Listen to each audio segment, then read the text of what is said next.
London, April 1817. The Royal Opera House stood resplendent in the spring evening, its columns illuminated by hundreds of flickering gas lamps that cast dancing shadows across the eager crowds gathering beneath its portico. Inside, the grand theatre hummed with anticipation, the air thick with the mingled scents of beeswax candles, expensive perfumes, and the faint mustiness of velvet curtains that had absorbed 1,000 performances. Eleanor Whitmore sat in the third-tier box that her family had occupied for the past 10 years, her gloved hands folded carefully in her lap, her posture impeccable despite the discomfort of stays that seemed tighter this season than last. At 28, she had learned to make herself small, to occupy space without drawing attention, to exist in the margins of glittering social occasions like a footnote in an otherwise sparkling text. The theatre filled around her with the cream of London society, ladies in silk gowns of ivory and pale blue and rose, gentlemen in immaculate black evening dress, the accumulated wealth and beauty of the ton on spectacular display. Her mother, Mrs. Margaret Whitmore, sat to her right, adjusting her widow's cap with nervous fingers, ever conscious of their somewhat diminished position since Mr. Whitmore's death 5 years prior. To her left, her younger sister Lydia, now Mrs. Lydia Harcourt these past 2 years, glowed with the particular radiance that exceptional beauty confers, her golden curls arranged in artful ringlets, her complexion like cream, her figure the subject of admiring glances from every box and stall. Eleanor had long ago accepted that she would always be the shadow to Lydia's light, the plain elder sister whose function was to provide contrast, to make beauty more beautiful by proximity to ordinariness.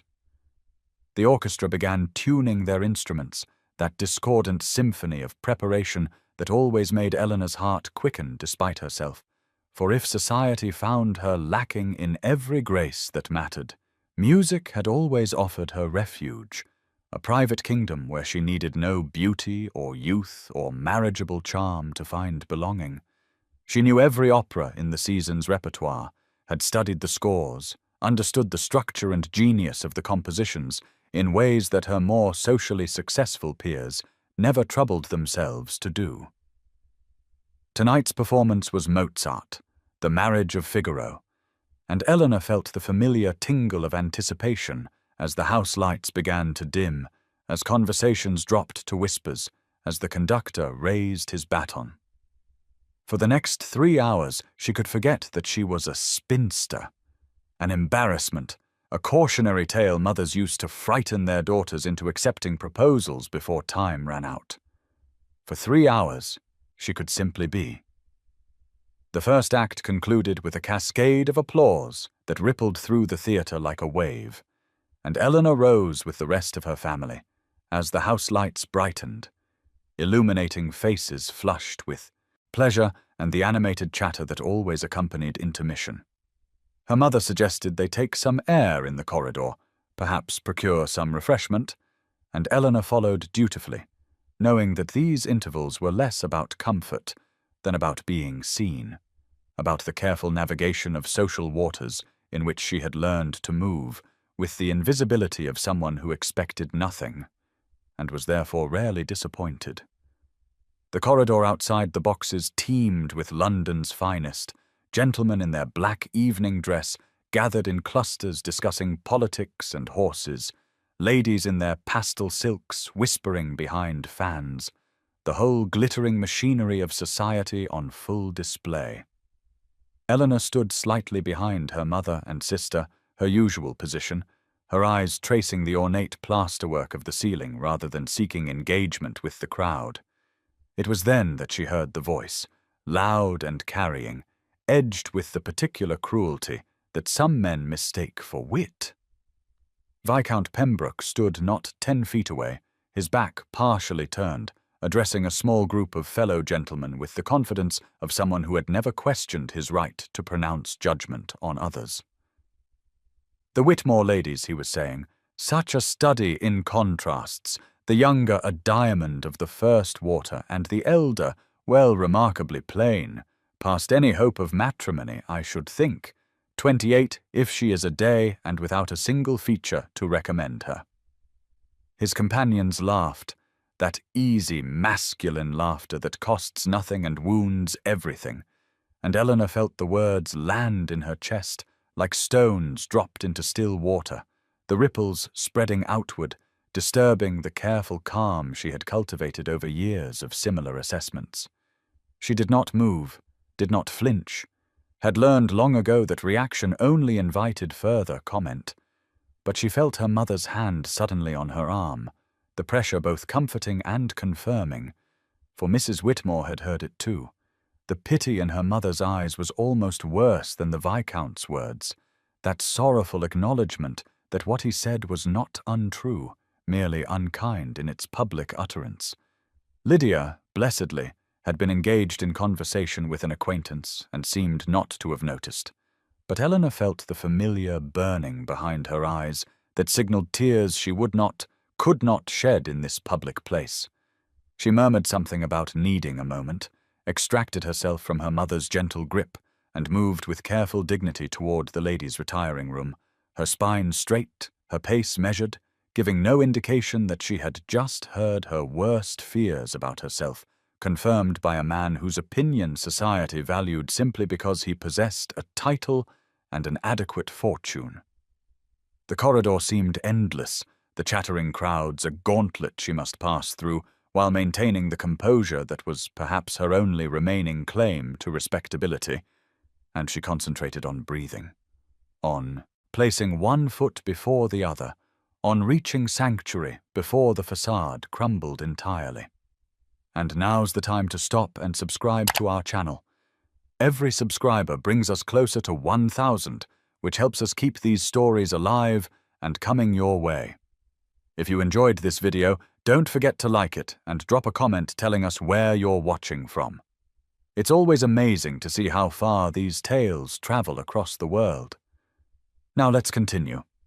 The ladies' retiring room offered temporary refuge, a quiet chamber with mirrors and settees where Eleanor could press her gloved hands against the cool marble of the washstand and study her reflection with the pitiless clarity that the Viscount's words had sharpened into focus. Unremarkable brown hair, neither abundant nor particularly lustrous, styled in a simple arrangement that her mother's limited budget could afford. Eyes of an indeterminate hazel that shifted between grey and green depending on the light, but never achieved the striking quality that might compensate for other deficiencies. A nose slightly too long, a mouth neither full nor delicate, a chin that could charitably be called firm and less charitably called strong. She catalogued her inadequacies with the practiced efficiency of someone who had performed this inventory countless times across 3 failed London seasons, each one a diminishing parade of hope turned to resignation as gentlemen's eyes slid past her to rest on Lydia's golden perfection. The first season, when she was 19, she had still believed that wit and accomplishment might compensate for beauty's absence, had imagined that her genuine love of literature and music, her ability to converse intelligently on subjects beyond weather and fashion, might attract a gentleman of similar intellectual inclinations. The second season had taught her that such gentlemen, if they existed at all, were already married or had no intention of seeking wives among the daughters of minor gentry with modest dowries. The third season, at 21, she had attended with the grim determination of someone fulfilling an obligation rather than pursuing a dream, and when it concluded without a single serious offer, she had felt less disappointment than relief that the charade was finally over. Since then, she had crafted a life of small dignities and private pleasures, her days filled with music she played only when alone, books she ordered from the lending library and consumed in the quiet of her room, needlework that gave her hands purpose and her mind the freedom to wander into imaginative landscapes where appearance mattered less than the content of one's character. She had become the maiden aunt before there were nieces or nephews to aunt, had accepted that her function was to support her mother in widowhood, to admire Lydia's children when they eventually arrived, to fade gradually into the wallpaper of other people's lives with grace and without complaint. She had built walls around hope itself, recognizing it as the enemy of peace. For hope invited disappointment, and disappointment was a luxury she could no longer afford. The Viscount's words had not told her anything she did not already know, had merely given public voice to the private verdict she had long ago pronounced upon herself. Yet hearing it spoken aloud in that glittering corridor had somehow made it more real, more final, a door closing that she had not realized might still have been fractionally ajar. She straightened her spine, smoothed her modest gown of dove-grey silk that her mother had insisted was elegant in its simplicity, though Eleanor knew it for what it was, an acknowledgment that she was past the age for girlish pastels, and prepared to return to the box for the second act, where she would lose herself once more in Mozart's genius, and forget for a few blessed hours that she was Eleanor Whitmore, spinster, plain, and past all hope. From the private box on the second tier, positioned with the strategic advantage that wealth and title afforded, Alexander Sinclair, Duke of Ashworth, had been observing the evening's proceedings with the detached interest of a man who attended such events more from obligation than enthusiasm. At 35, he had been back in London for only a fortnight after 2 years of self-imposed exile at his country estate in Derbyshire, where he had retreated following the death of his wife Catherine, from a fever that had taken her with shocking swiftness, leaving him alone in a vast house filled with memories and the echoing absence of her laughter. Society had begun to murmur that his mourning had extended beyond what was proper, that a duke had responsibilities that included producing an heir, that he must think of remarrying. But Alexander found the prospect exhausting and faintly distasteful, for he had genuinely loved Catherine, and the thought of subjecting himself once more to the marriage market, with its calculated displays and mercenary mothers, filled him with a weariness that went bone deep. He had come to the opera this evening because his man of business had suggested that continued absence from town would be remarked upon, and because music had been one of the few pleasures that still reached him through the grey fog of his grief, Mozart's genius transcending even sorrow. The intermission had drawn him to the front of his box, where he could observe the crowd below,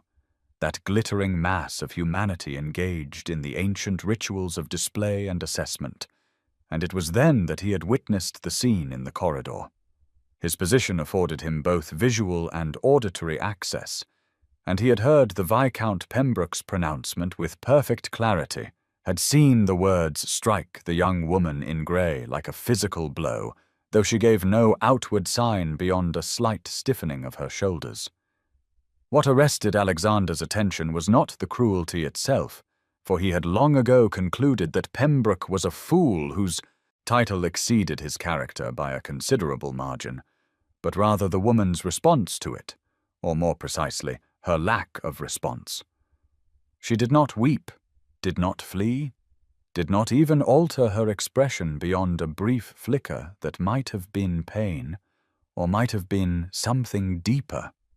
some ancient recognition that this was merely confirmation of verdicts already internalized. Instead,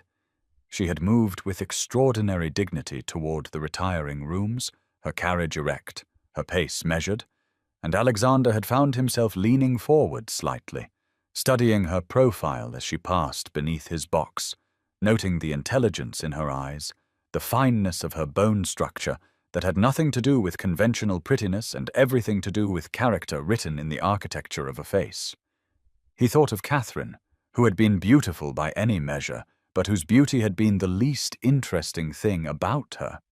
and he thought of the empty years stretching ahead in which he was expected to select some appropriate ornament to fill the position of Duchess, and something in him, some part that he had thought permanently frozen, stirred with an emotion he could not immediately name. The young woman disappeared into the retiring rooms, her mother following with a solicitude that spoke of love and pity intermingled, and Alexander remained standing at the edge of his box, his mind working with unusual speed and clarity, turning over possibilities and consequences, aware that he stood at one of those peculiar junctures where a single decision might alter the trajectory of multiple lives. Alexander returned to his seat as the second act commenced, but the music that had drawn him to the opera house in the first place now served merely as backdrop to the thoughts turning with unusual velocity through his mind, thoughts that circled around that moment in the corridor and the woman in grey who had absorbed cruelty with such devastating composure. He was not a man given to impulse, his temperament having always tended toward careful consideration and measured action, qualities that had served him well in managing his considerable estates and navigating the treacherous waters of political life. Yet something in what he had witnessed had penetrated the careful insulation he had wrapped around himself since Catherine's death. For 2 years he had moved through the world as though separated from it by a pane of glass, able to observe but not truly participate, performing his duties with mechanical precision while feeling nothing, or rather feeling only the grey fog of grief that had settled over everything, like November mist obscuring a landscape that had once been familiar and beloved. Catherine had been his partner in the truest sense, a woman whose lively intelligence and genuine warmth had made their marriage a sanctuary from the artifice and calculation that characterized so much of aristocratic life. And when the fever had taken her in a matter of days, leaving him standing beside her bed holding a hand that had already grown cold, something in him had simply stopped, a clock whose mechanism had ceased its reliable ticking. Society had been patient at first, understanding that a man needed time to mourn a wife he had actually loved rather than merely married for dynastic convenience. But patience had limits, and whispers had begun about his duty to his title, his need to produce an heir, the waste of allowing such a fortune and position to languish without proper stewardship of succession. He had ignored these whispers with the privileged indifference of a duke who need answer to no one. But beneath the indifference lay a deeper dread, for the thought of subjecting himself again to the marriage market, of evaluating and being evaluated like livestock at a fair, of selecting some appropriate young woman based on bloodline and dowry and the symmetry of her features, filled him with a revulsion so profound it bordered on nausea.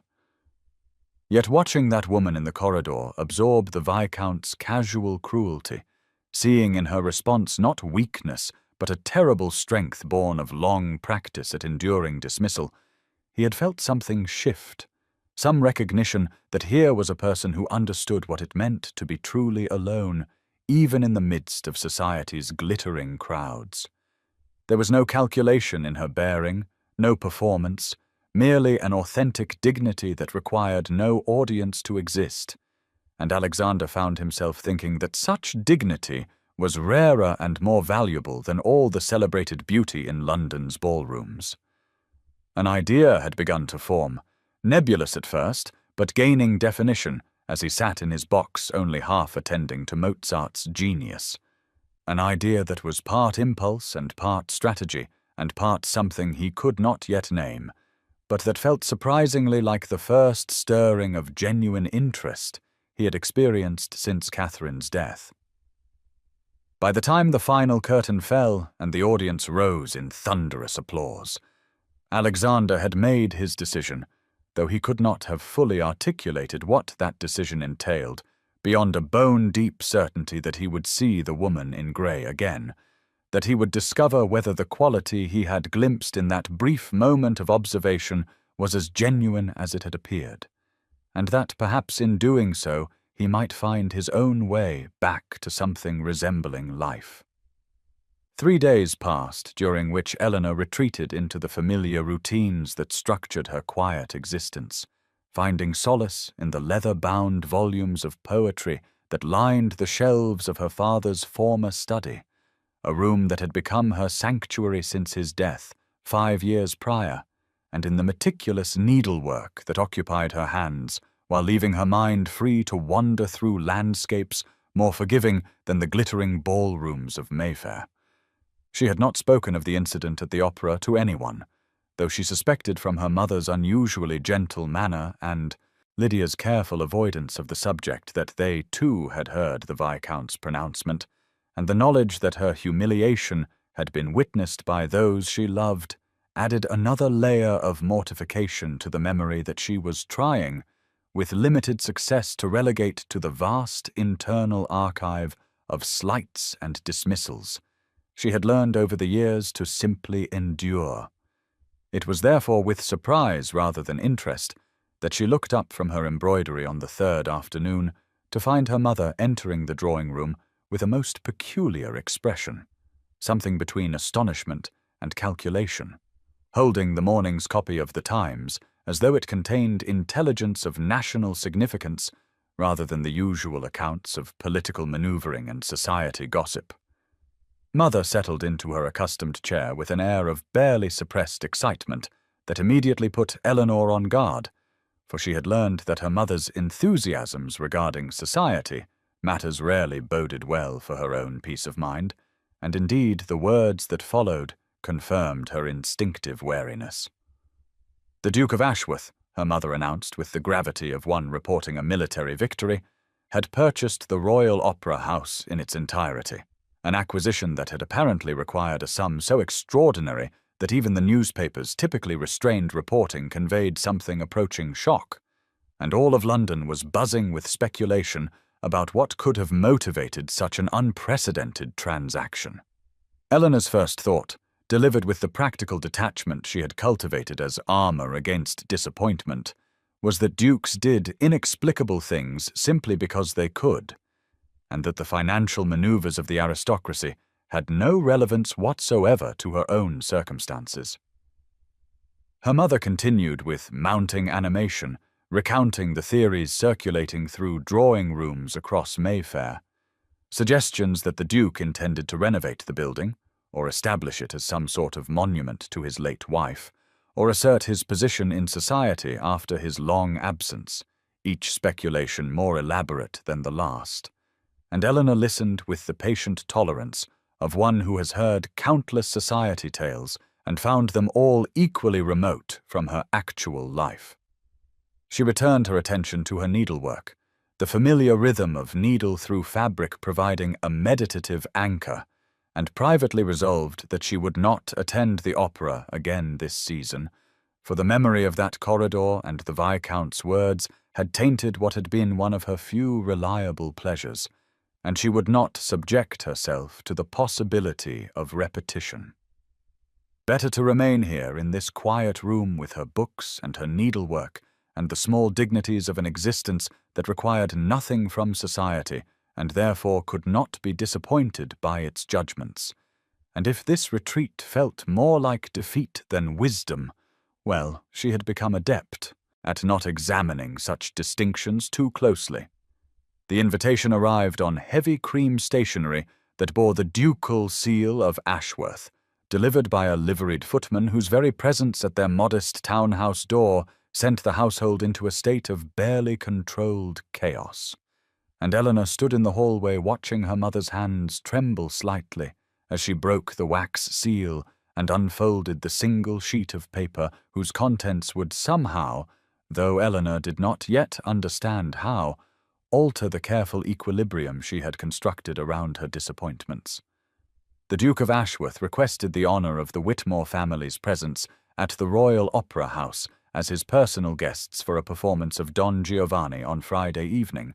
the note explained in an elegant masculine hand that suggested education and care rather than the careless scrawl affected by so many fashionable gentlemen, and he had taken the liberty of reserving his private box for their exclusive comfort, hoping that they might do him the kindness of accepting this small gesture of hospitality.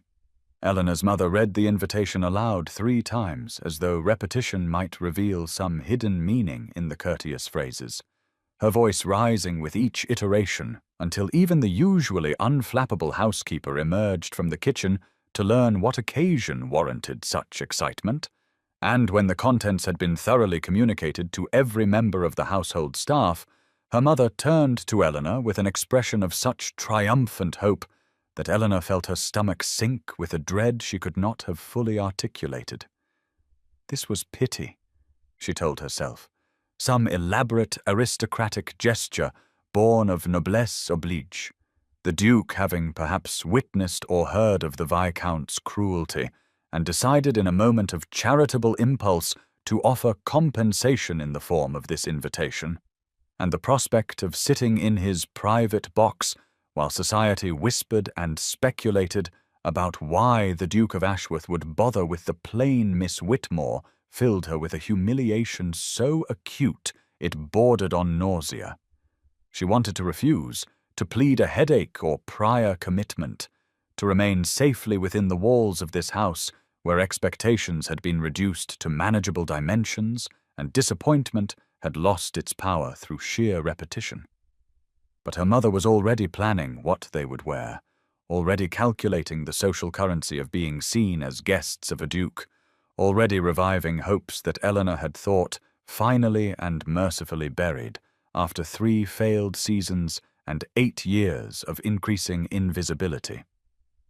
The Viscount's words echoed in her mind like a curse that had taken physical form, remarkably plain, past any hope of matrimony,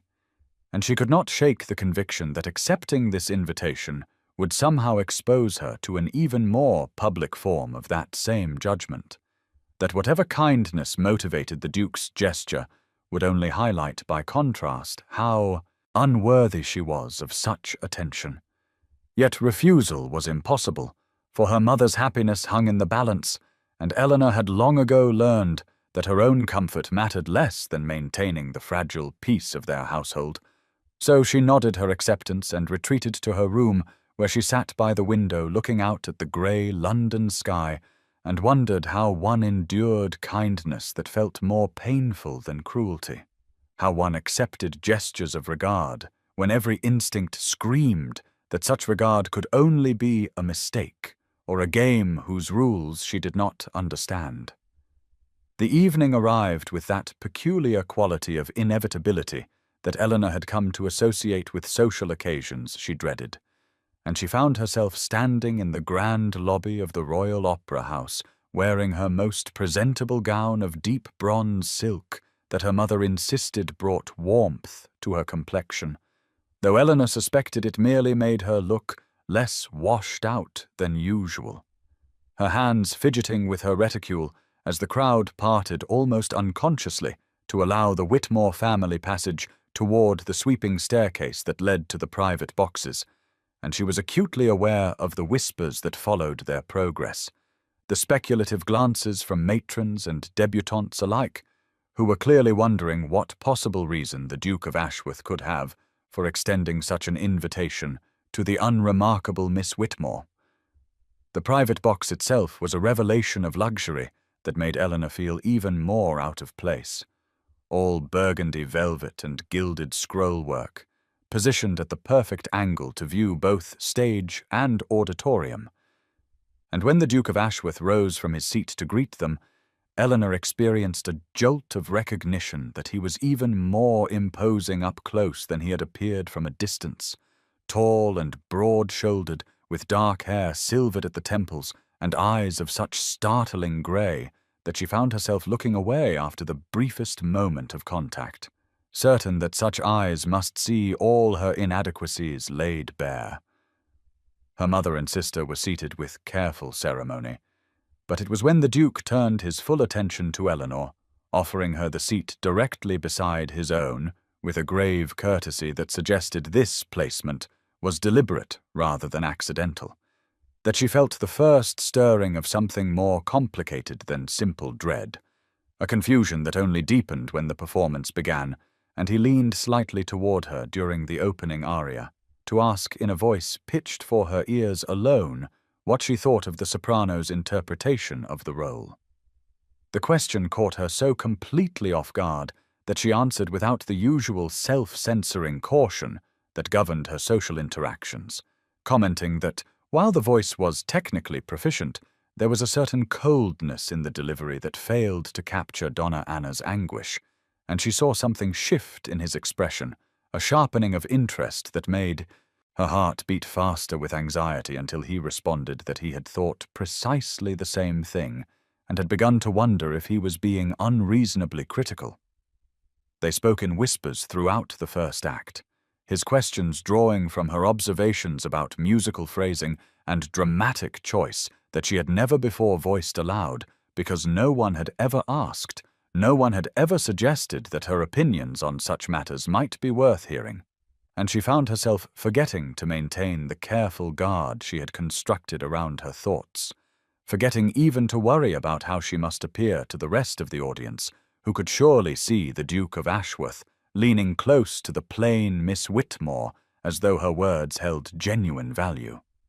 During the interval, when her mother and sister excused themselves to promenade through the lobby and be seen in the Duke's company, Eleanor found herself alone with Alexander Sinclair in the intimate confines of the box, and the silence that descended felt weighted with expectation, until he spoke in a voice that had lost the formal edge of earlier and carried instead a quality of genuine reflection, telling her that his late wife, Catherine, had possessed a passion for music that had often surpassed his own understanding, and he had spent the 2 years since her death unable to attend performances because every aria reminded him of her absence. But tonight, for the first time, he had found himself listening to the music itself rather than the echo of his grief. Eleanor felt something shift in her chest at this confession, recognizing in his words a loneliness that mirrored her own isolation, though its source was entirely different,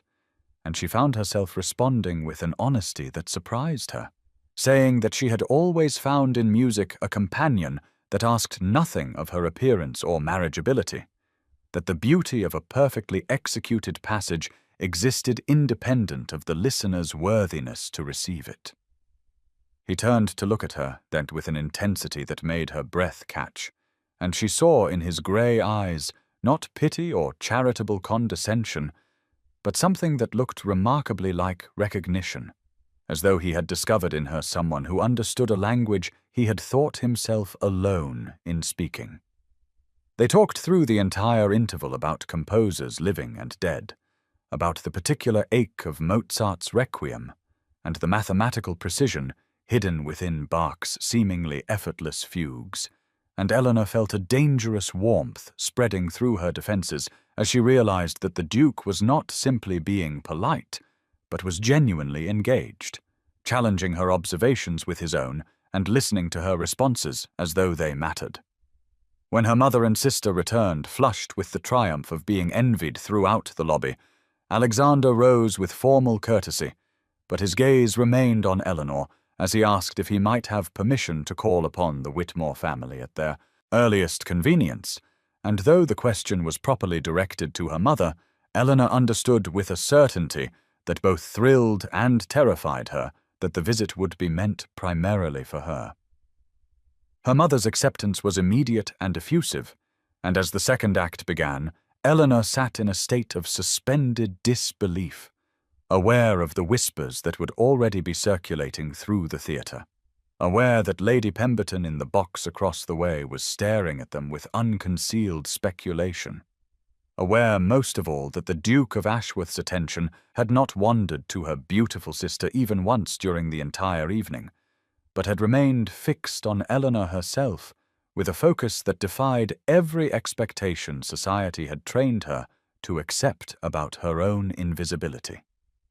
The Duke of Ashworth called upon the Whitmore residence in Bloomsbury Square precisely 2 days after the opera, arriving in a carriage so fine that it drew the attention of every neighbour fortunate enough to witness its approach, and Eleanor watched from the drawing-room window with her heart climbing into her throat as Alexander Sinclair descended with that particular grace that came from a lifetime of aristocratic bearing, dressed in a coat of dark blue superfine that emphasized the breadth of his shoulders, and carrying a small package wrapped in paper that her mother would later discover contained a first edition of Wordsworth's poems, which he presented to Eleanor with the casual comment that he had recalled her mentioning an appreciation for the romantic poets during their conversation at the opera. That first visit set a pattern that would repeat with remarkable consistency over the following 3 weeks, Alexander calling every other day with a regularity that had her mother in transports of speculation and Eleanor herself suspended in a state of cautious disbelief. And what astonished her most profoundly was not simply that he came, but that his attention remained so unmistakably fixed upon Eleanor rather than upon Lydia, who was present for propriety's sake, and whose beauty seemed to make no impression whatsoever upon a man who instead asked Eleanor's opinion on the latest exhibit at the Royal Academy, and listened to her response with a focus that suggested he genuinely cared about her thoughts on the use of light in Turner's landscapes. On the 4th visit, he suggested a walk in Hyde Park, and Eleanor found herself strolling along the Serpentine with a duke at her side, while society's most elevated members paused in their own promenades to stare with unconcealed shock at the sight, and she was acutely conscious of how they must appear. Alexander so distinguished in his bearing, and herself so thoroughly ordinary beside him.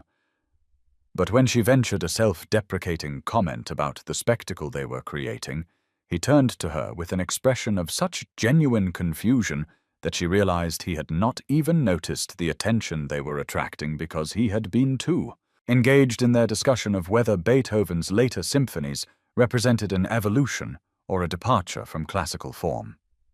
Their conversations ranged across literature and philosophy, music and art, and Eleanor discovered that Alexander possessed not just education, but genuine curiosity,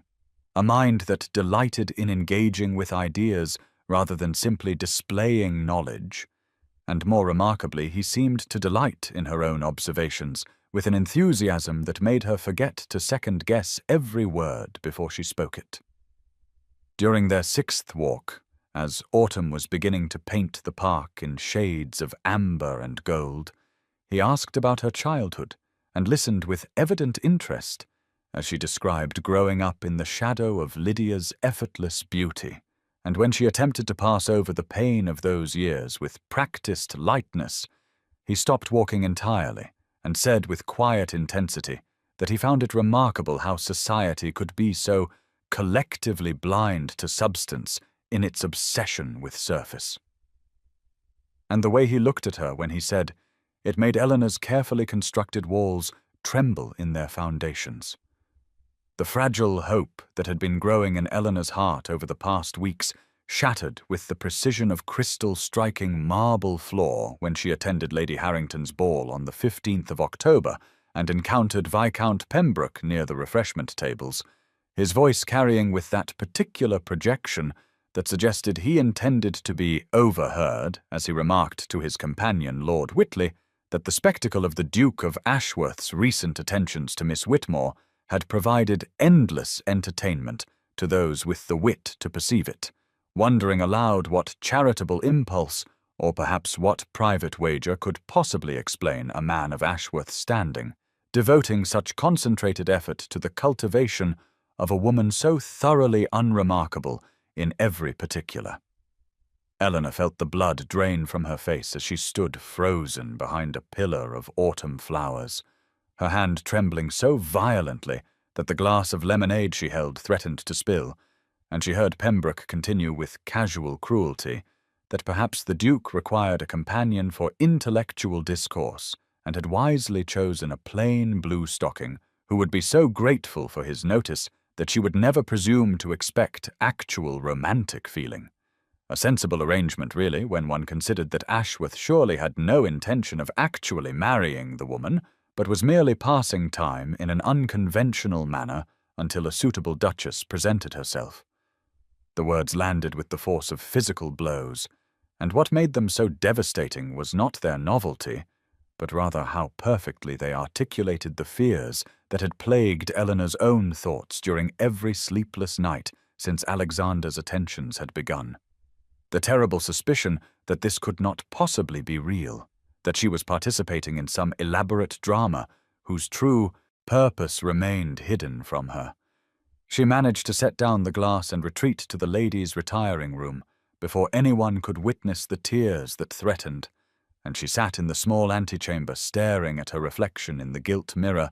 and seeing exactly what the Viscount had described. A woman of 28 with unremarkable features and no particular claim to beauty,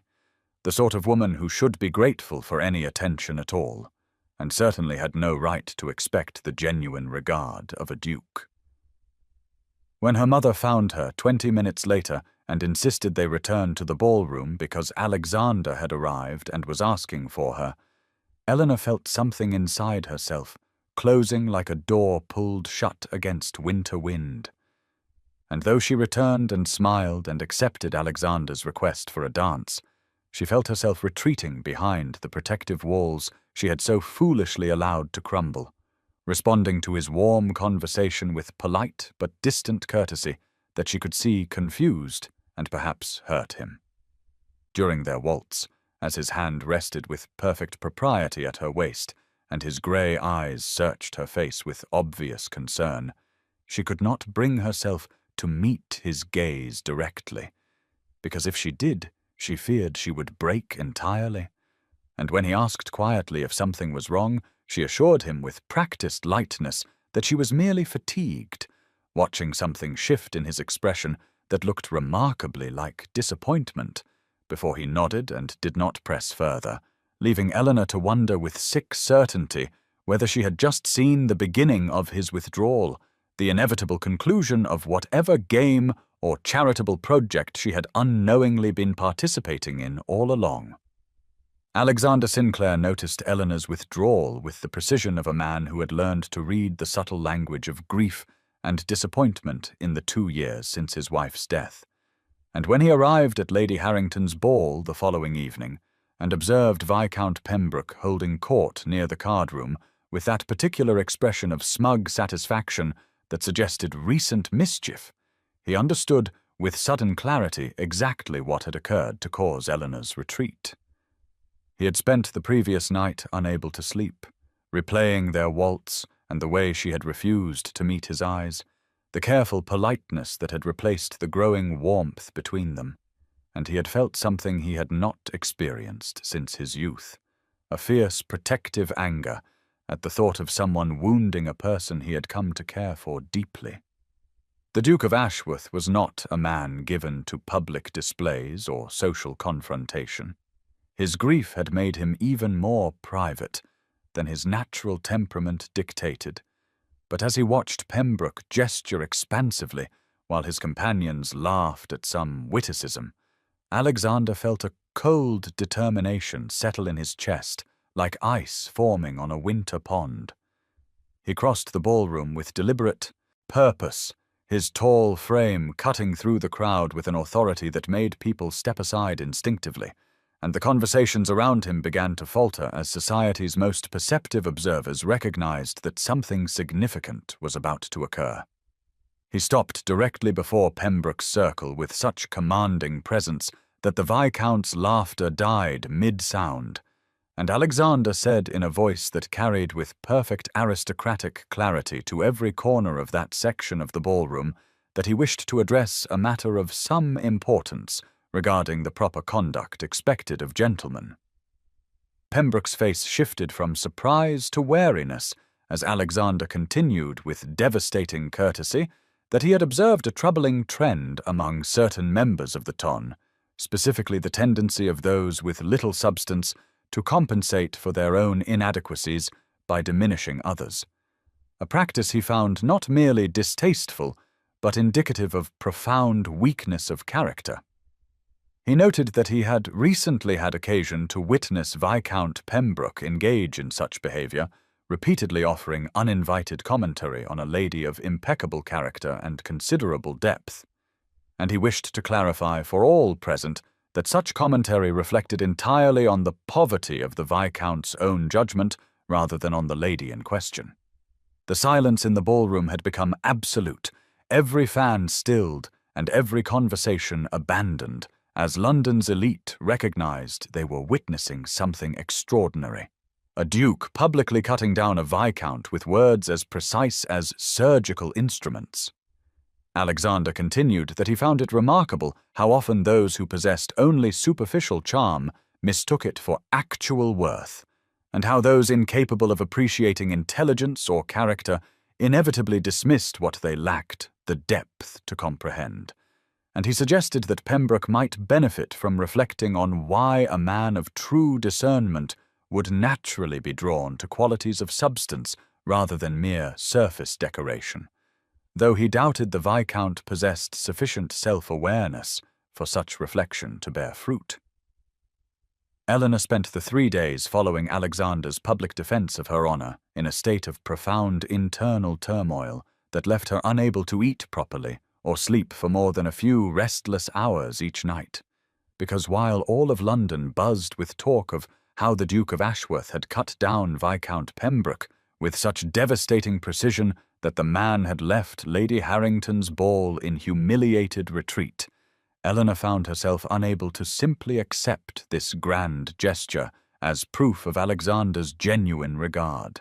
The years of dismissal and disappointment having carved channels in her heart that directed every hopeful thought back toward doubt and self-protection. She wanted desperately to believe that a man like Alexander could truly see value in someone like her, but 28 years of being overlooked had taught her that extraordinary gestures often preceded equally devastating disappointments, and she tortured herself with questions about whether his defense had been motivated by true feeling or simply by a gentleman's instinctive protection of any lady maligned in his presence. On the afternoon of the 18th of October, as Eleanor sat in the small parlor of the Whitmore residence, attempting without success to focus on her needlework, her sister Lydia arrived unexpectedly without her husband, and Eleanor noticed immediately that her younger sister's legendary beauty seemed somehow dimmed. The luminous quality that had made Lydia the toast of her debut season replaced by something brittle and tired, despite her being only 24 years old and married less than 2 years to the handsome and sought-after Mr. Thomas Carstairs. Lydia dismissed their mother's questions about Thomas's absence with practiced lightness, claiming he had business matters to attend to, but when the sisters were finally alone, Lydia's careful composure crumbled like sun-dried clay, and she confessed with raw honesty that her marriage had become a source of profound loneliness, that Thomas had married her for her beauty, as she had married him for his handsome face and charming manner, and they had discovered too late that surface attractions provided no foundation whatsoever for actual partnership or understanding. She described evenings spent in silent dinners because they had nothing of substance to discuss, the way Thomas grew bored whenever she attempted to speak of anything beyond social pleasantries, how she had realized with dawning horror that she had been collected like a beautiful ornament to decorate his life rather than chosen as a companion for his heart. And she looked at Eleanor with eyes that held both regret and something that looked remarkably like envy, as she said that she had spent years pitying her older sister's lack of suitors while being pursued by dozens of men herself. But she now understood that Eleanor's fate of being overlooked by the shallow had perhaps been a blessing in disguise, because it meant that any man who finally did see her would be seeing something real and lasting, rather than merely admiring a pretty surface destined to fade. The invitation arrived on the morning of the 22nd of October, delivered by the Duke's own footman in his distinctive livery of deep burgundy and gold, and Eleanor's hands trembled slightly as she broke the crimson wax seal bearing the Ashworth crest to discover that Alexander requested her presence that very evening at his London residence for what he described as a private musical performance he had arranged in her honor, specifically noting that the invitation was extended to her alone rather than to the entire Whitmore family, a departure from protocol that made Eleanor's mother press her lips together with worry, even as she insisted that Eleanor must, of course, accept. Eleanor spent the remainder of the day in a state of nervous anticipation that manifested in her changing her dress 3 times before settling on a gown of deep sapphire silk that her mother had insisted she commission the previous season, despite Eleanor's protests that the rich color was too fine for someone of her unremarkable appearance. Though as she studied herself in the mirror that evening, she thought perhaps the shade brought a certain depth to her grey eyes that she had not noticed before. The Duke's London residence on Grosvenor Square was as elegant as Eleanor had imagined, all classical proportions and understated magnificence. But Alexander met her himself at the entrance rather than allowing servants to escort her, and the warm welcome in his dark eyes steadied something anxious in her chest as he offered his arm and guided her not to the formal music room she had expected, but to a more intimate salon, where she discovered a string quartet already assembled. The musicians poised with their instruments in a space lit by what must have been 50 candles that filled the room with golden light and the faint sweet scent of beeswax. Alexander explained as he seated her in one of the 2 chairs positioned to face the musicians, that he had spent the past week in consultation with the music masters at the Royal Academy, describing to them the pieces he had heard Eleanor discuss with such evident passion during their conversations, and he had engaged this particular quartet because they specialized in the works of the composers she most admired, specifically Mozart and Handel, whose complex harmonies she had once described to him as sounding like mathematics made beautiful. As the first notes of Mozart's String Quartet No. 17 in B-flat major filled the salon, Eleanor felt tears prick unexpectedly at her eyes, because this particular piece was one she had mentioned only once in passing during a walk in Hyde Park 2 weeks earlier, a composition she had described as capturing something essential about the possibility of joy, even in complexity. And the fact that Alexander had not only remembered this single comment, but had gone to such extraordinary lengths to arrange for her to hear it performed live in such intimate surroundings, broke through the careful walls she had constructed around her heart with the irresistible force of floodwater finally overwhelming a dam. The quartet completed their performance of the Mozart piece and moved seamlessly into a Handel concerto, and Eleanor sat in perfect stillness as the music washed over her, awareness expanding beyond the notes themselves to encompass the extraordinary thoughtfulness required for Alexander to have arranged this entire evening around the fragments of conversation she had barely remembered sharing with him. And when the final notes faded into silence and the musicians quietly departed with respectful bows, she found herself alone with Alexander in the candlelit salon, with her heart beating so forcefully she was certain he must hear it in the sudden quiet. He moved to sit in the chair beside her, rather than maintaining the formal distance. Protocol would dictate, close enough that she could detect the subtle scent of sandalwood,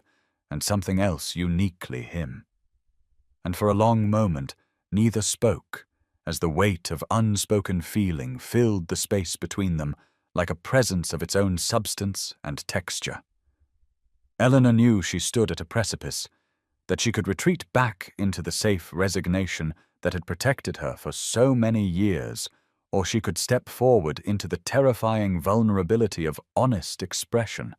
and she discovered that Lydia's words about the hollowness of surface beauty, combined with this evening's demonstration of genuine understanding, had shifted something fundamental in her capacity for courage. She turned to face Alexander directly, her grey eyes meeting his dark ones without the shields she usually employed, and her voice emerged quieter than she intended, but steady as she told him that she needed to speak plainly,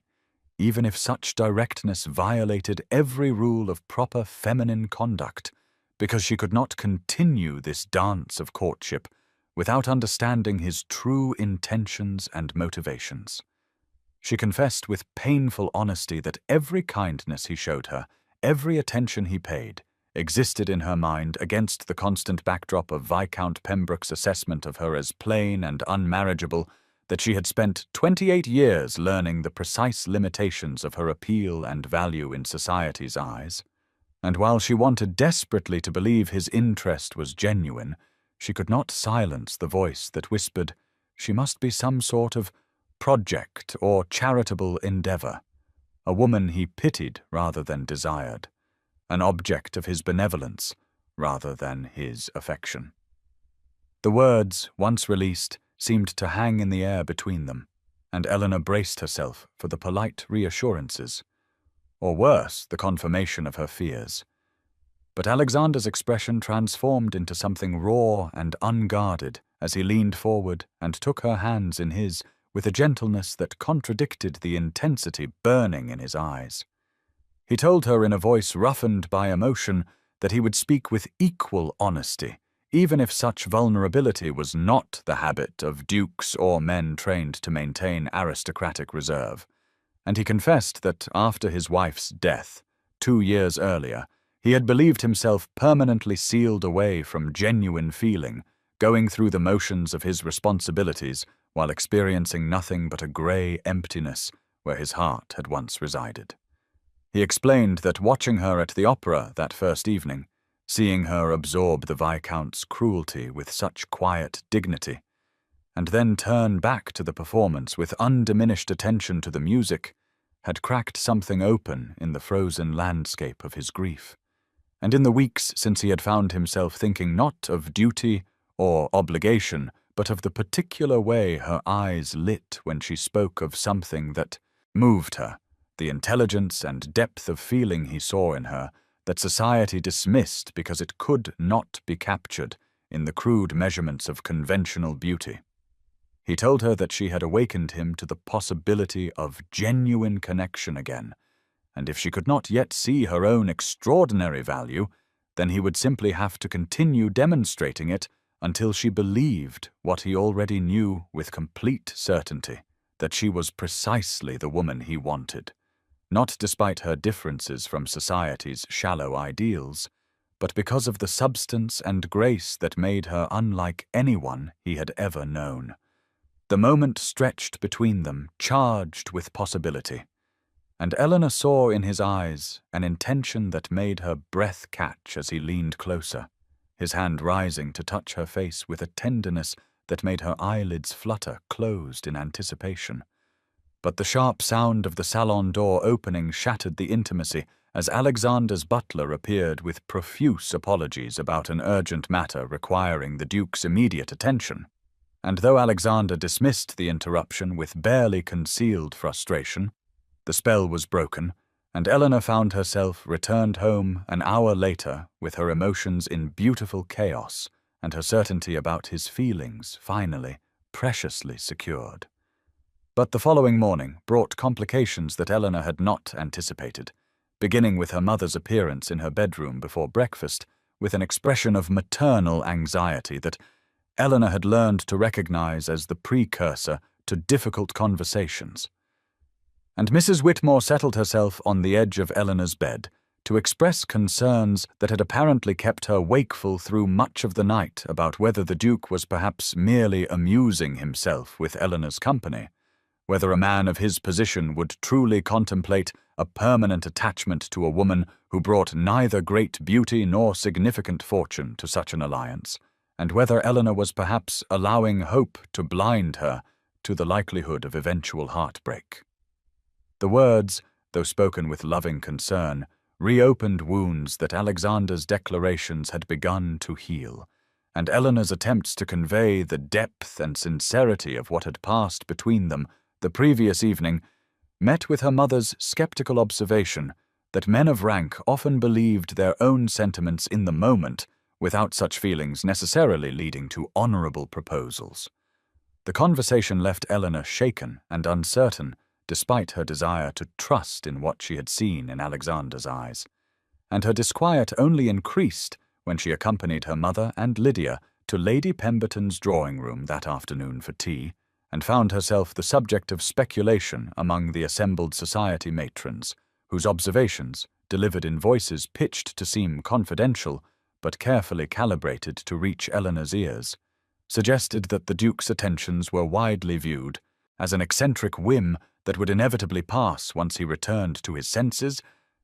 and remembered his duty to contract an alliance appropriate to his station and consequence. Lady Pemberton herself joined the conversation with observations about how Eleanor must be enjoying this unusual attention while it lasted, and though the words were delivered with a smile, their implication was clear enough that Eleanor felt the familiar weight of social judgment settle back onto her shoulders with crushing force. And by the time she returned home that afternoon, her fragile confidence had eroded to the point that she found herself wondering whether her mother and the society matrons were perhaps correct in their assessment that she was foolishly mistaking temporary interest for genuine commitment. The following day brought no word from Alexander, and though Eleanor knew perfectly well that various demands on a duke's time might account for his absence, the silence felt increasingly ominous as the hours passed, and the doubts planted by her mother and reinforced by Lady Pemberton's drawing-room took deeper root in the fertile soil of her lifelong insecurities about her worth and desirability. By the second day without communication, Eleanor had nearly convinced herself that the entire courtship had been exactly what she had feared from the beginning, some incomprehensible whim or charitable impulse that Alexander had now recognized as impractical and inappropriate, and she was preparing herself for the inevitable polite withdrawal when a footman arrived with a letter bearing the Ashworth seal and a request that Eleanor present herself at the Royal Opera House at 8 o'clock that evening, alone if she was willing to trust him with such an irregular arrangement, with a carriage sent to convey her safely. Eleanor's hands trembled as she read the brief message, and though her mother expressed alarm at the impropriety of an unmarried woman meeting a gentleman on in the evening,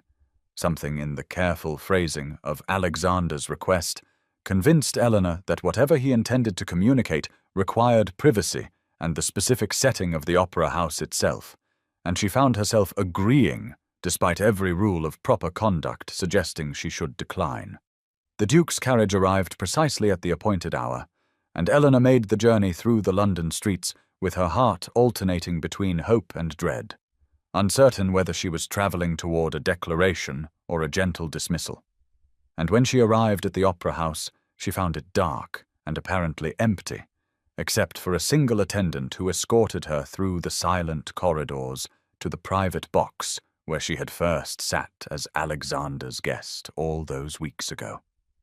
Alexander stood waiting in the box, and the candlelight illuminated his expression with a warmth that immediately eased her worst fears,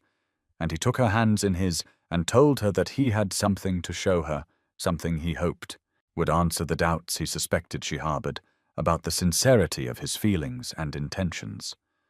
He guided her attention to a brass plaque newly installed on the entrance to the box, and Eleanor leaned forward to read the engraving that proclaimed this space as the Whitmore box, dedicated in honor of Eleanor Whitmore.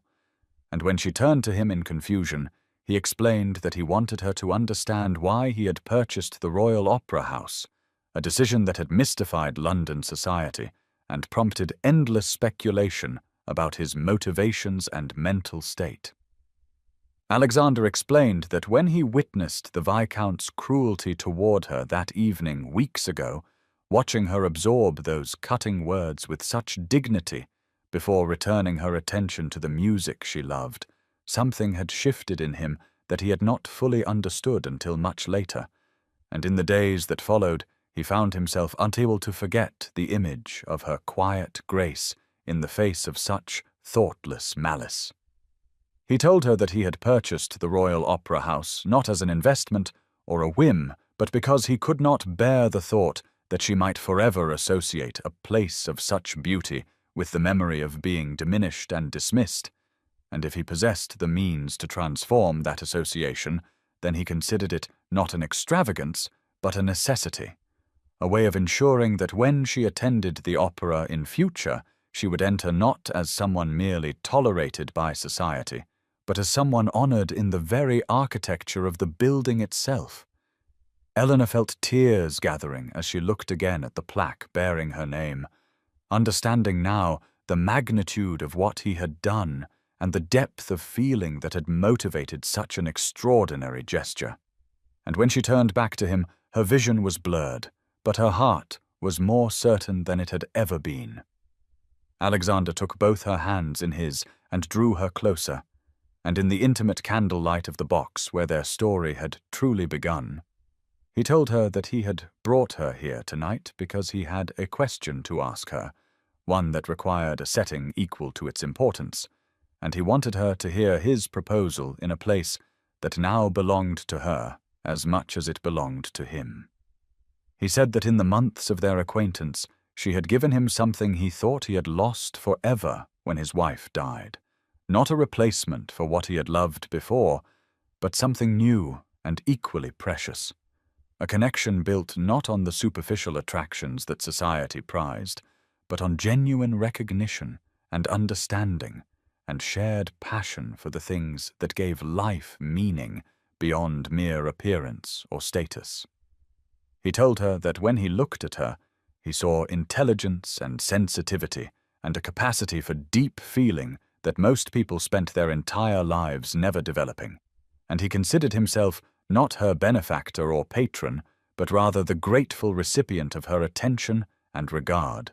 profoundly fortunate that circumstances had allowed their paths to cross at a moment when both of them were ready to recognize in each other what they had been seeking. Then Alexander lowered himself to one knee in the box that bore her name, and in a voice steady with conviction, he asked Eleanor Whitmore if she would consent to become his wife, to share his life and his name and his determination to build a partnership founded on mutual respect and genuine affection rather than the empty conventions that governed most society marriages. He promised that if she accepted him, she would never again have to endure the casual cruelty of people too limited to recognize her worth, not because he would shelter her from the world, but because together they would demonstrate through the happiness and harmony of their union that society's narrow definitions of value were meaningless when measured against the substance of true connection. Eleanor's acceptance came not in elaborate words, but in a simple affirmative spoken through tears of joy and relief. And as Alexander rose from his knee and drew her into his arms, she felt the weight of every cruel judgment and dismissive glance she had endured over 28 years lift from her shoulders as though it had never existed, replaced by the certainty that she was genuinely loved, not despite her perceived shortcomings, but for the person she actually was beneath society's shallow assessments. The news of their engagement spread through London with the speed and intensity of wildfire, and by the following afternoon, every drawing-room in fashionable society buzzed with speculation and commentary about the surprising match between the distinguished Duke of Ashworth and the decidedly unremarkable Eleanor Whitmore, with reactions ranging from genuine happiness for the couple to barely concealed astonishment that such an eligible gentleman had chosen so unconventional a bride. Eleanor's mother wept with joy and relief when Alexander formally requested her blessing, expressing gratitude that her elder daughter would not face the lonely fate of permanent spinsterhood that had seemed inevitable mere months earlier. And though Eleanor might have once felt wounded by her mother's transparent relief, she now understood it as simply a parent's concern for a child's welfare within the limited framework of understanding her mother possessed. Lydia embraced her sister with unfeigned delight and whispered that Eleanor had found something far more valuable than the surface attractions that had determined Lydia's own marital choice. And in her younger sister's eyes, Eleanor saw both happiness and a trace of wistful envy for the genuine partnership Eleanor had secured. The formal announcement appeared in the Morning Post and was received with various degrees of enthusiasm across the social spectrum, with Alexander's true friends expressing pleasure that he had found companionship after his years of grief, while those more concerned with status and convention struggled to understand what had prompted such an unexpected alliance. Viscount Pembroke received the news while taking breakfast at his club, and reportedly went quite pale before retreating from the dining room without finishing his meal, and within days it became apparent that his social standing had suffered considerably from his public humiliation at Alexander's hands, and his well-known animosity toward the woman who would now be the Duchess of Ashworth, a position that placed her decidedly beyond his capacity for casual cruelty. Several society matrons who had previously dismissed Eleanor with faint contempt now scrambled to repair their relationships with her, suddenly remembering previous acquaintance and expressing delight at her good fortune with a transparency that might have been amusing had it not revealed so clearly the superficial values that governed their world. Lady Pemberton herself called at the Whitmore residence to offer strained congratulations, and Eleanor received her with perfect courtesy but without the desperate gratitude for attention that might once have characterized her response to notice from such an elevated source, her newfound confidence evident in the gracious but reserved manner with which she accepted the older woman's poorly concealed surprise. Alexander's own social circle welcomed Eleanor with considerably more warmth, particularly those friends who had worried about his prolonged isolation after his wife's death, and who recognized in his bearing a renewed engagement with life that spoke well of his choice. The weeks that followed the engagement announcement passed in a whirlwind of wedding preparations that transformed Eleanor's daily existence from quiet routine into elaborate activity. Yet through it all, what struck her most profoundly was not the selection of fabrics or the planning of menus, but rather the internal shift that occurred as she gradually allowed herself to fully believe in the reality of her happiness and the genuineness of Alexander's devotion. He called upon her daily, and in those visits Eleanor discovered a tenderness in him that had only been hinted at during their courtship, a careful attention to her comfort and preferences that made it clear he viewed their approaching marriage not as the acquisition of a wife to fill a vacant position, but as the beginning of a genuine partnership built on mutual care and consideration. When the modiste arrived with samples of silk and lace for the wedding gown, Alexander insisted on being consulted about Eleanor's preferences, and though propriety dictated he should not see the finished garment before the ceremony, he made certain that every decision reflected her taste, rather than simply conforming to what fashion dictated or what would impress society observers. Eleanor found herself choosing a gown of ivory silk with delicate embroidery that pleased her aesthetic sensibility, rather than the more elaborate confection her mother initially suggested. And Alexander's approval of her choice gave her confidence that her instincts about beauty and appropriateness were valid, despite years of being told implicitly that her judgment in such matters was suspect. The most meaningful moments of preparation came not in the grand decisions about the ceremony itself, but in smaller choices that revealed the life they would build together, particularly the selection of music for both the wedding ceremony and the breakfast that would follow. Alexander arranged for them to meet with the musical director of the Royal Opera House, and together they spent an entire afternoon discussing which pieces would best express the significance of the occasion, with Eleanor's knowledge of composers and Alexander's genuine interest in her opinions creating a collaboration that felt like a preview of their future harmony. She suggested a particular Mozart piece for the moment when she would walk down the aisle, explaining that its combination of joy and solemnity captured what she felt about the commitment they were making, and Alexander listened with such focused attention that she felt truly heard in a way she had never experienced in any previous interaction with a man. In quieter moments when they walked in the park or sat in the Whitmore drawing room with appropriate chaperonage, Alexander would take her hand and speak of his vision for their life together,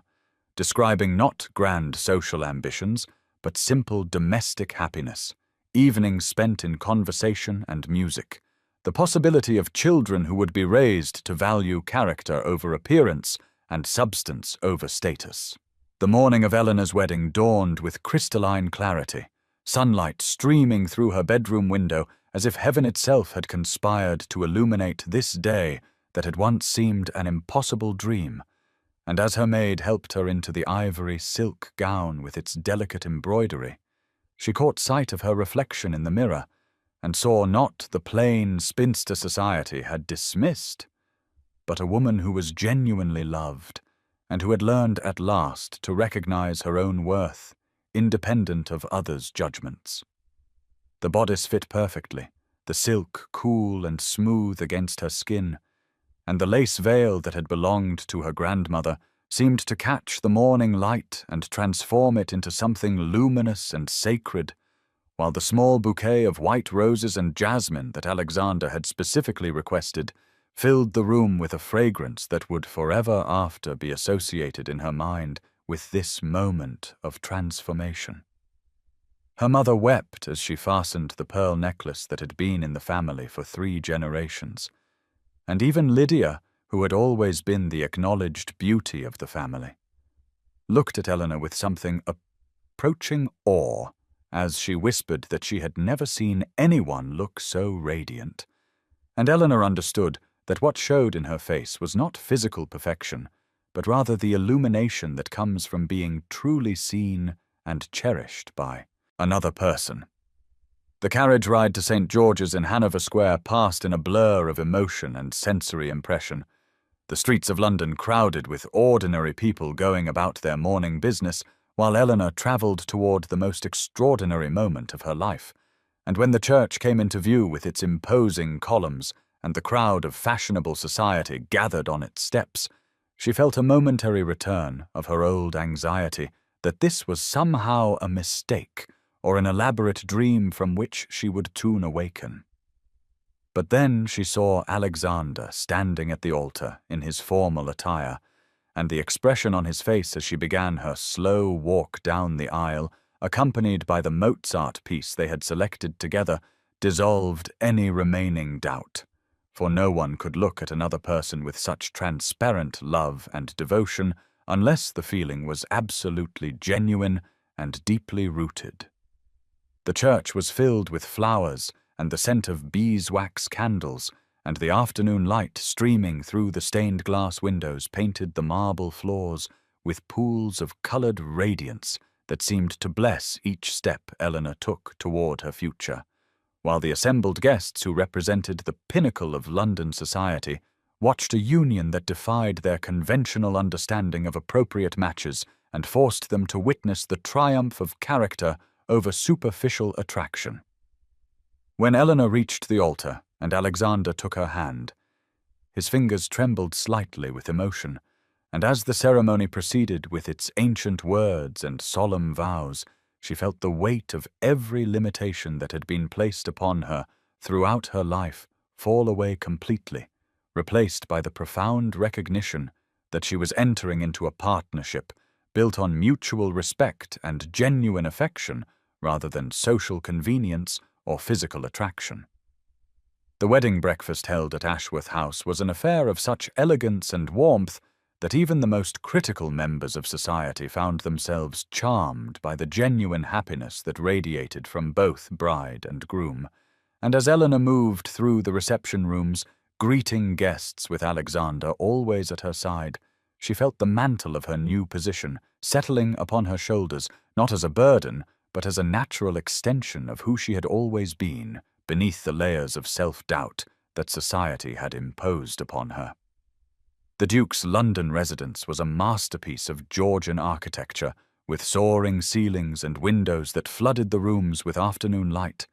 and Eleanor had worked with the household staff to fill every space with flowers and music, so that the celebration felt less like a formal social obligation and more like an authentic expression of joy. Alexander's hand rested at the small of her back as they moved from group to group, a gesture of both support and possession that announced to everyone present that he was genuinely proud to have her as his wife. And when the elderly Duchess of Somerset, who had been a particular friend of his late wife, approached with what Eleanor feared might be cool judgment, she instead found herself embraced warmly and told that Alexander had chosen extraordinarily well, and that his first wife would have approved completely of a woman of such substance and character.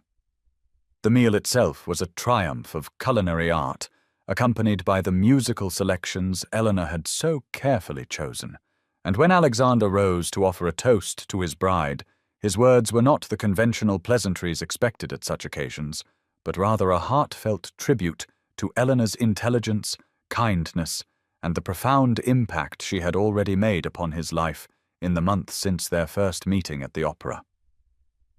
As the afternoon faded into evening and guests began to depart,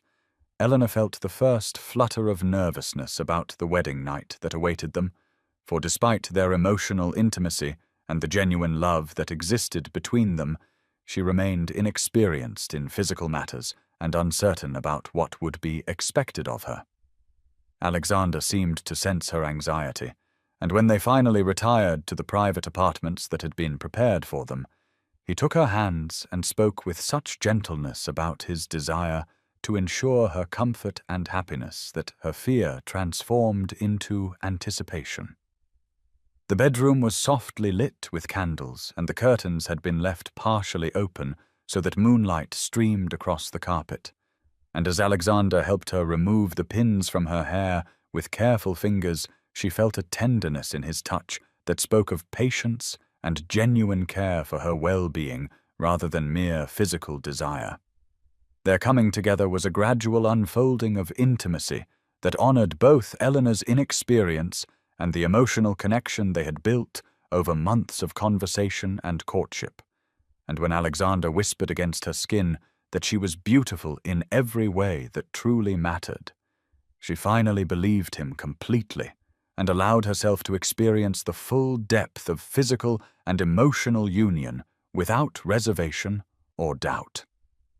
The days that followed established the pattern of their married life, with Eleanor discovering that being Duchess of Ashworth meant not conforming to some predetermined role, but rather bringing her authentic self to the position and allowing her natural grace, intelligence, and warmth to shape how she engaged with both household management and social obligations,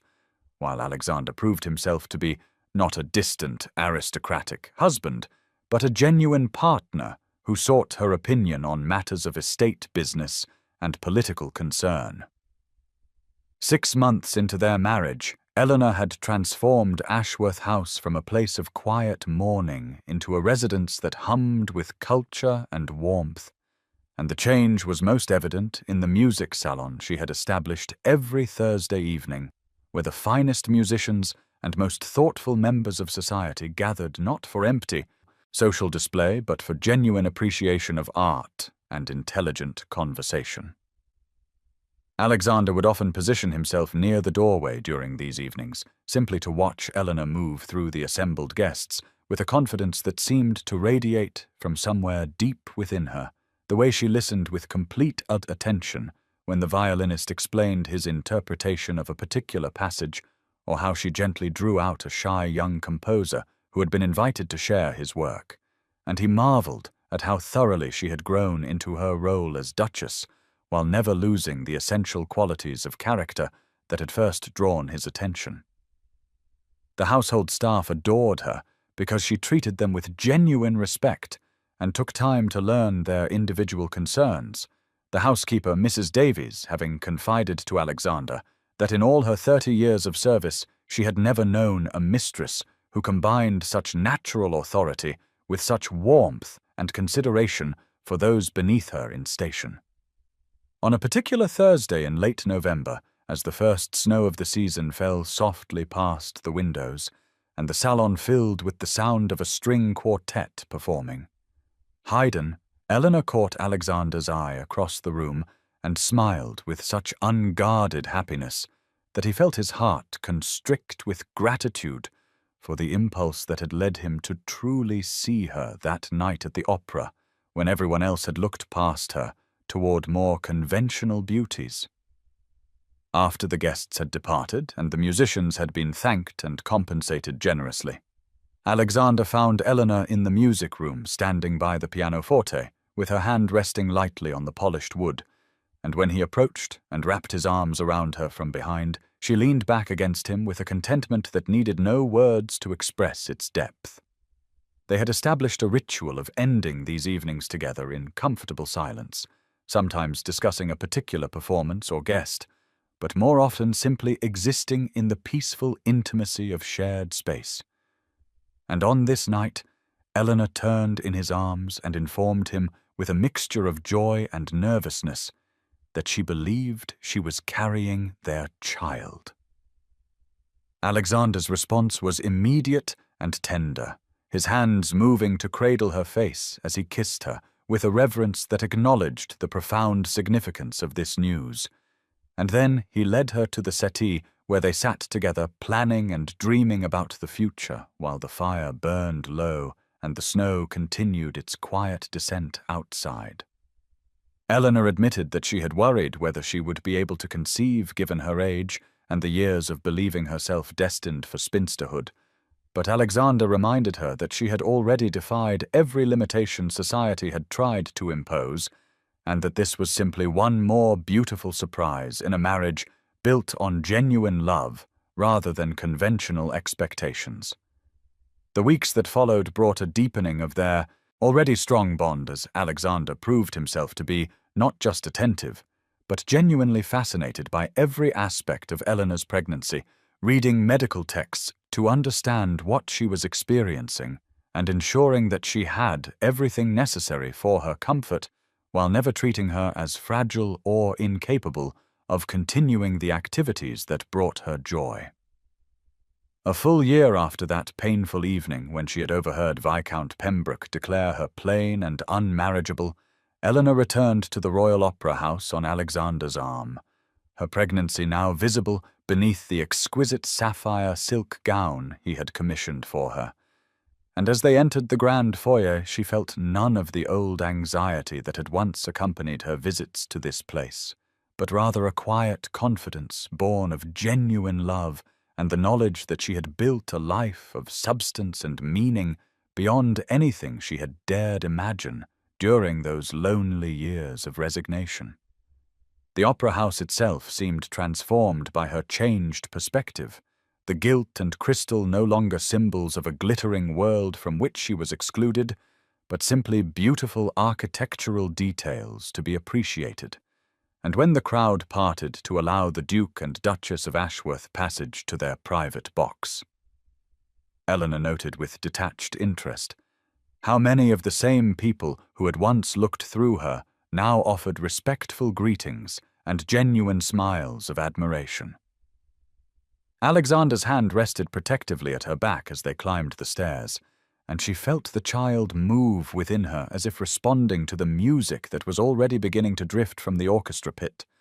a moment of such perfect contentment that she had to pause and simply breathe in the wonder of how completely her life had changed. As they settled into their box, the very same box where Alexander had first truly seen her and where he had later proposed, Eleanor's eye caught movement across the theatre, and she recognized Viscount Pembroke entering with a party that included several young women and their chaperones, his expression carrying that same superficial charm that masked the cruelty she now understood had always stemmed from his own emptiness rather than any deficiency in those he mocked. Alexander followed her gaze, and his hand found hers, squeezing gently in a gesture of support, but Eleanor discovered that she felt no anger or desire for the Viscount to witness her triumph,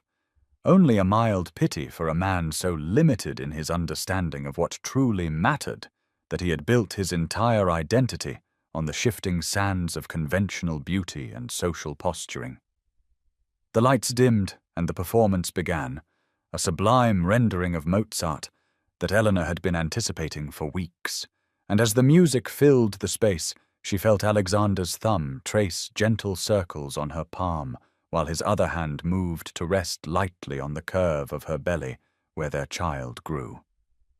During the first interval when society traditionally paraded, through the corridors to see and be seen, Alexander asked if she wished to remain in the privacy of their box or join the promenade, and Eleanor chose to walk with him through the crowded spaces because she had learned that hiding from society gave it power over her, while engaging with it on her own terms affirmed her right to occupy space in the world without apology or shame.